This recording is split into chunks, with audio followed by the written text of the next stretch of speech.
Ubushakashatsi bwagaragaje ko igitsina gore mu gihugu cy'u Rwanda cyangwa mu bihugu bitandukanye ari bo benshi kuva ari 90% mu gihe igitsina gabo kiri muri 70%. Ni mu gihe igitsina gore aricyo cyinshi mu isi yose, igitsina gabo kikaba aricyo gitonya cyangwa aricyo gikenya muri rusange, kidogo banasema mu Kiswahili kidogo gikeya nyine kabisa. No kuvuga ngo igitsina gore nicyo gikeya muri rusange. Ni mu gihe mu isi cyangwa mu bihugu bigiye bitandukanye igitsina gore nicyo gitunze telefone nziza, igitsina gore nicyo gitunze imodoka nziza. Ese no kubera iki abagore ari benshi bakaba batunze n'ibintu byiza muri rusange? No kuvuga ngo urugero ndabanza ngaruke kwa bano bakobwa cyangwa kwa bano bagore muri rusange muri kubona hano kuri kamera. Ni mu gihe abagore muri rusange mu bintu bijyanye no gukoresha amatelefone muri rusange nibo ba mbere, kandi ikindi baba batunze amatelefone meza kandi gutunga telefone nziza. So uyibaza ngo telefone nziza bazikuye he? Nakazi bagira? Ese kubera iki batunze telefone nziza? Ese kubera iki aribo bantu bitayeho? Ese kubera iki aribo bantu batwara imodoka nziza? Ese kubera iki aribo bantu bakunze kuba bafite ibintu byiza muri rusange? Ibi rero nibyo tugiye kugarukaho. Kora subscribe kugira ngo dukomeze tubagezeho ibi bintu bigiye bitandukanye mu gihugu cy'u Rwanda cyangwa no mu bihugu bigiye bitandukanye. Ni mu gihe ubushakashatsi bwagaragaje ko igitsina gore aricyo cyinshi, ni mu gihe bagaragaje ko igitsina gabo aricyo gikeya. Ni mu gihe tugiye kugenda ku bijyanye n'ibikoresho by'ikoranabuhanga cyangwa ku bintu bigiye bitandukanye. Igitsina gore ni kimwe mu batunze telefoni nziza, igitsina gore ni kimwe mu batunze imodoka nziza. Mujya mubona amarandi kuruza, amavewiti, amahama, amaheyasi meza cyane, ari igitsina gore kiyatwaye muri rusange. Niyo waba cyubatse cyangwa gifite umugabo, igitsina gore nicyo gikunze kuba kiri imbere cyane kurenza ibindi. No kuvuga ngo ubwo haje uburinganire, umugore n'umugabo baringaniye muri rusange. Niyo mpamvu tugiye gukomoza kwa bino bintu kugira ngo mubimenye nk'abanyarwanda. Igitsina gore gishobora kumara amasaha 35 kiri gukoresha telefone.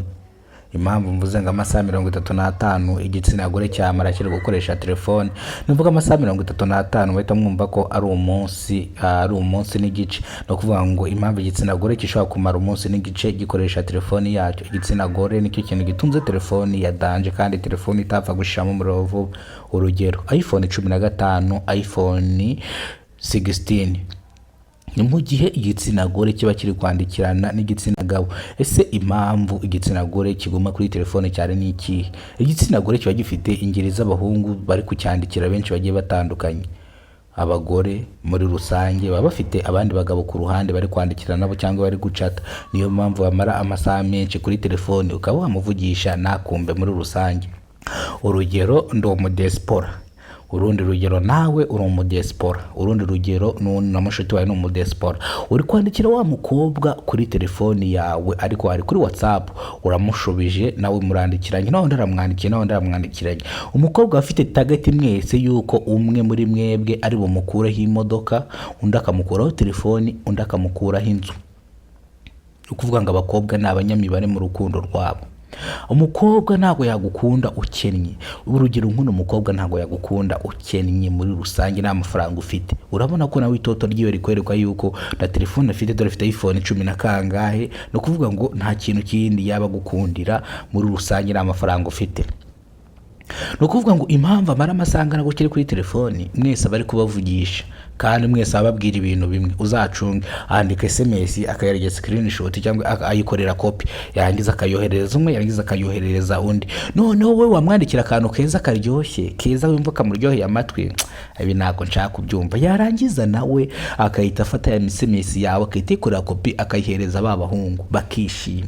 Kumbe mwe muri rusange ari kubakoresha mwese kugira ngo abashe kugera ku cyo ashaka. Ni mu gihe rero igitsina gore gifite ubwenge bwinshi ariko ntago kirusha ubwenge abagabo. Ariko abagabo dufite intege nke muri rusange. Intege nke zacu muri rusange ni abagore, nizo ntege nke zacu.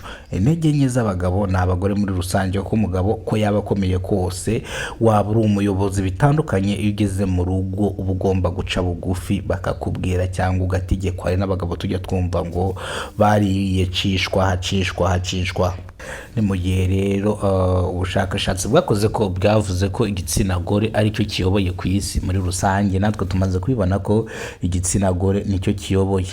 nta bintu byinshi rongera kwirirwa mvuga. Igitsina gore kuba ari cyinshi mu gihugu cyacu ni cyinshi, gusa tugiye kugaruka mu myitwarire cyangwa mu rushako rwabo.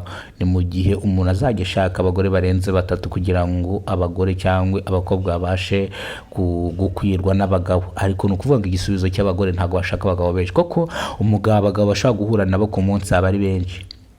Ngo gute? Ni mu gihe umugore yandikira abahungu basanga batanu bose akagenda akababomoza cyangwa bakaryamana muri rusange. Ntuvuga igitsina gore kizakenera umugabo w'iki kandi gihura n'abahungu baba abagore bubatse? Mukurikirane ino nkuru yose kuri Kidasamura Movie cyangwa Kidasamura TV Rwanda, ariko kora subscribe kugira ngo ukurikirane ino nkuru neza. Impamvu igitsina gore gisambana n'abagabo batatu, batanu, batandatu, 8, 9, 10 mu munsi umwe. Ese kubera iki? Ese ubuzima bwabo, imiterere yabo, igitsina cyabo gikora